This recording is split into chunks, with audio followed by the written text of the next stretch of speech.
honor and privilege to talk about Peter Seidler. First time I met Peter was about 10 years ago. I was interviewing for the general manager position here at the San Diego Padres. One thing I knew about baseball and about business is that it all starts with ownership. If you're going to be successful, culture, methodology, you need to have a strong ownership group.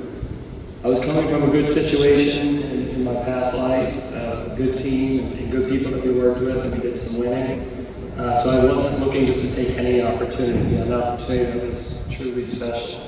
And then the 1-1 process that I went through from an interview standpoint, meeting both Ron Fowler and Peter Seidler at the time, even though they had very different personalities, I could tell that they shared two things in common. They cared very deeply about people, and they were all about winning and bringing a championship here to San Diego. And because of that, when they offered the opportunity, I was lucky enough to get that opportunity. I jumped at the chance.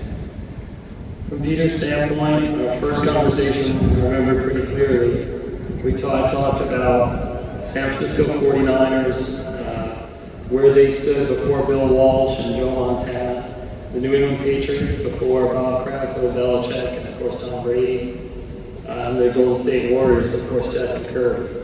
We talked about the perception of the Padres, and more so the haves and have-nots in baseball and big and small market teams, and to dream big. Peter talked about playing on the big stage, which is the World Series.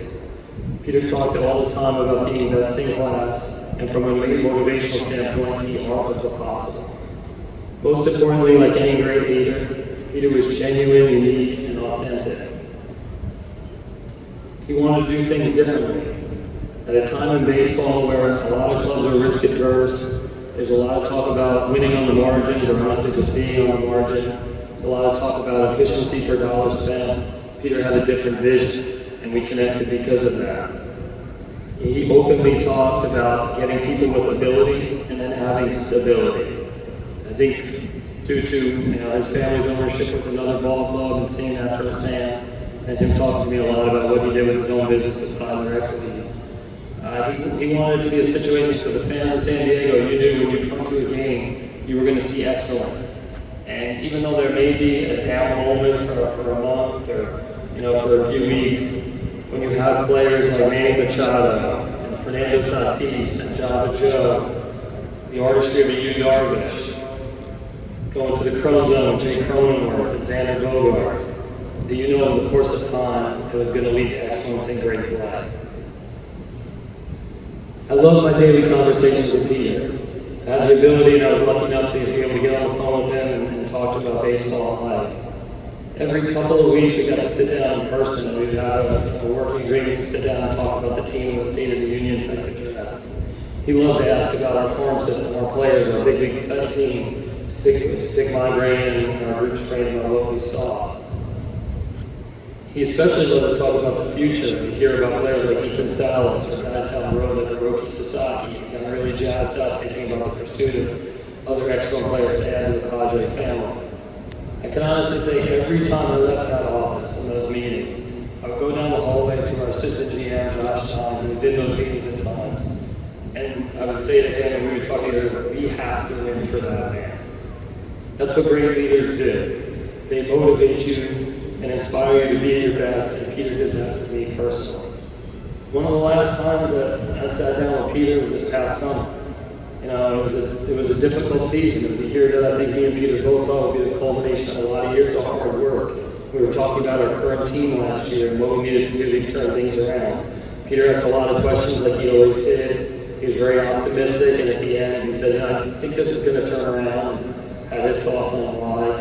And then he broke out this clear plastic bag, looked like it had a controlled substance in it. And he said, let's go light this on the field and smoke this up. I thought, wow, that's pretty aggressive. I knew it might be a free spirit, but I wasn't really sure what was going on. So I called Josh Stein, our assistant GM, who graduated from Cal Berkeley. I figured he might have some experience in this. And we got together down the right field line. Of course, me and Peter couldn't figure out how to light this stage up.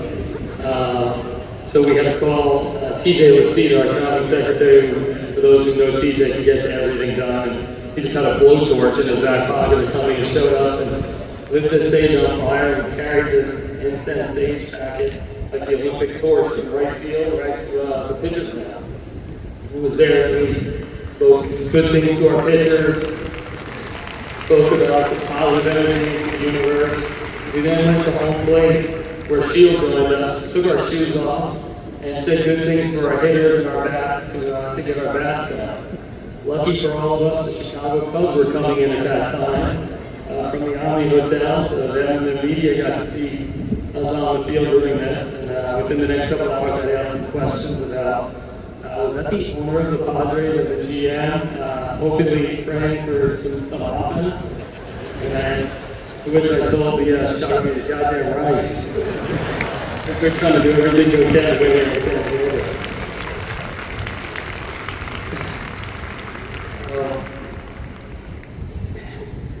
I think that was Peter. He was unique, he was brilliant, and he did it with a smile on his face, and he loved to have fun.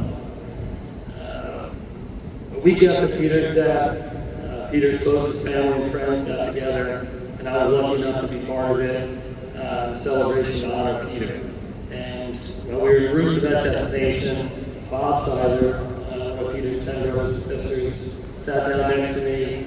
Seidler, mainly the males that I know, they had a very unique cadence and way of speaking, and Bob literally sounded exactly like Peter. And the first thing he said to me was, "Tell me about Pedro." Let's get some Pedro stories going. For about 15 minutes, we just laughed and joked and cut it up, talking about Peter Seidler. When we got to the ceremony, I had the ability to sit back and take a look at an amazing family. And you've heard it here today. Obviously, the O'Malley family, his mom, Mr. Peter O'Malley, the Seidler family, Shield and their family and children, his very close business associates and friends. I had a very tough time for myself personally, losing not just my boss, but an incredible mentor and friend. I took a lot of solace in seeing the people that were closest to him, laughing, smiling, joking, and just having a ton of their lives, talking about the memory of one of the great people I've ever been around. I can't speak for our players and staff and saying that we're going to do everything we can both this year and the years to come to honor Peter's legacy and vision. And we will bring that championship here to San Diego. We'll do it with a smile on our face and a peace sign emoji in our email.